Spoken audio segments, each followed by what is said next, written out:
In this episode, things get a little weird. For example, we're not in Montenegro anymore, Toto.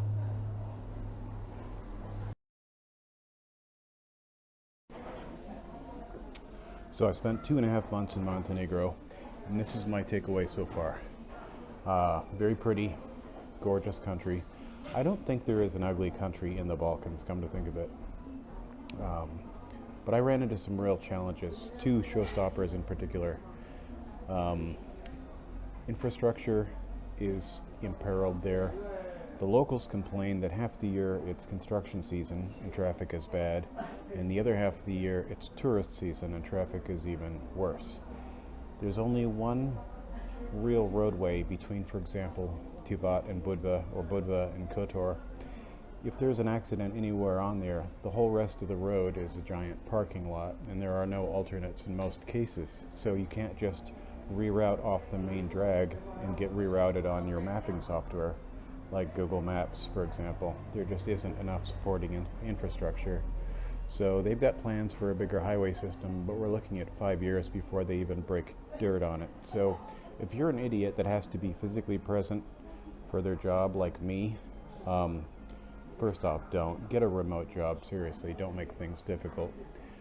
And you're dependent on infrastructure getting from point A to point B to do your job, like I am. I just found it to be insurmountable. And the buses got bad as tourist season broke. I was there on the cusp between construction season winding down and tourist season jacking up. So I saw the difference everywhere in the country, including on the roads, on the beaches. I went from basically nobody on the beach to boom, 30 umbrellas a day, and then 50, and it's just going to keep going crazier. So they really get overwhelmed during tourist season, and they don't have a lot of infrastructure to back it up. So I just couldn't make that work for me. It's a bummer because it is a pretty place.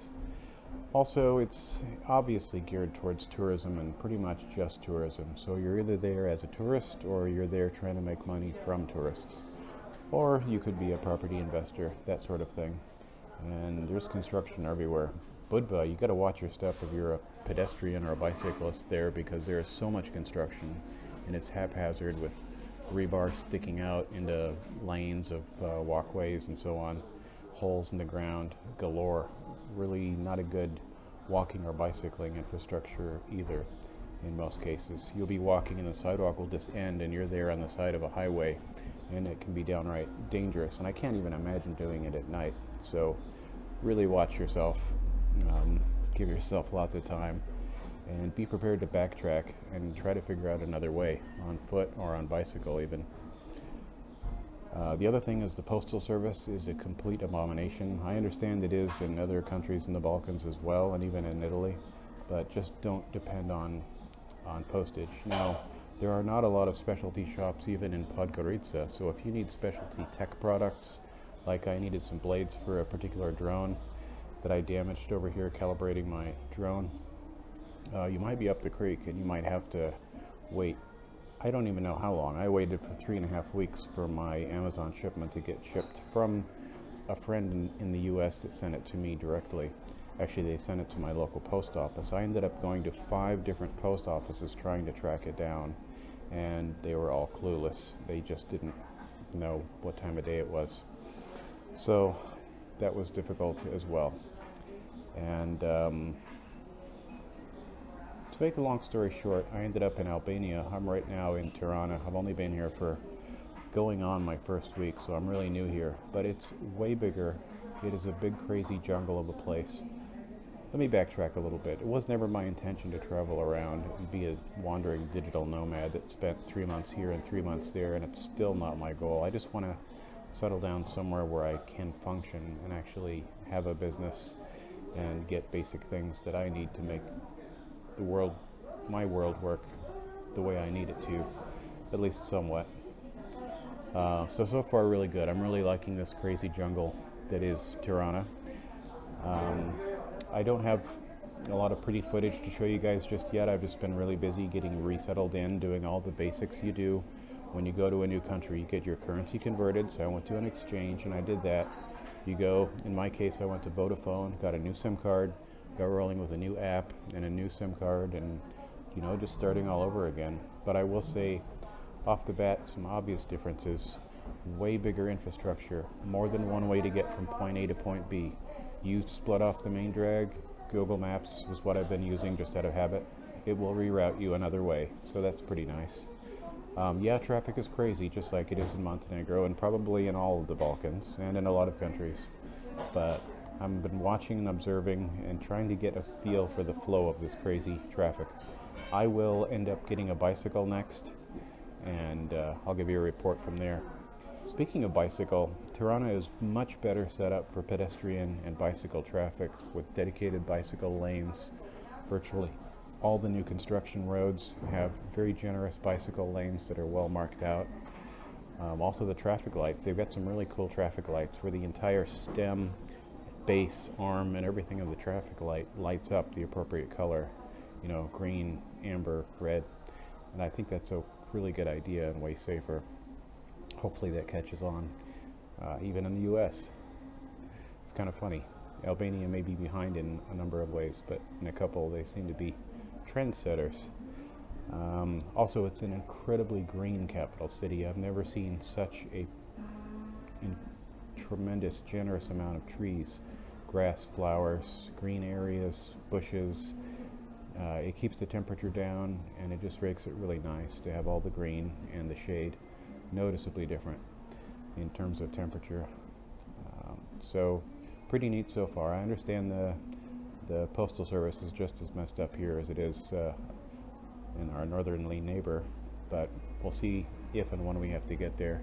So far there's been such a tremendous quantity of specialty stores here. I haven't had a need to get anything online. I just went into a small electronics boutique yesterday within walking distance from my room, my flat, and they had the part that I was looking for, which is a Apple Lightning connector to a 3.5 millimeter audio jack adapter. I wasn't expecting to find it here, but they did.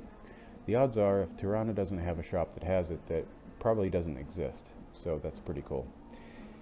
Hey, I just wanted to add a little supplemental on a subject that you don't hear very often. Public restrooms. In Montenegro, I was a bit surprised to find that you have to pay for public restrooms. Prepare to have some change on you. It costs 50 cents, half a euro, to use a public restroom, whether you're on the beach or at the bus stop, bus station in Podgorica or in Budva, both charge 50 cents. So have some change on you, or else you're not going to go.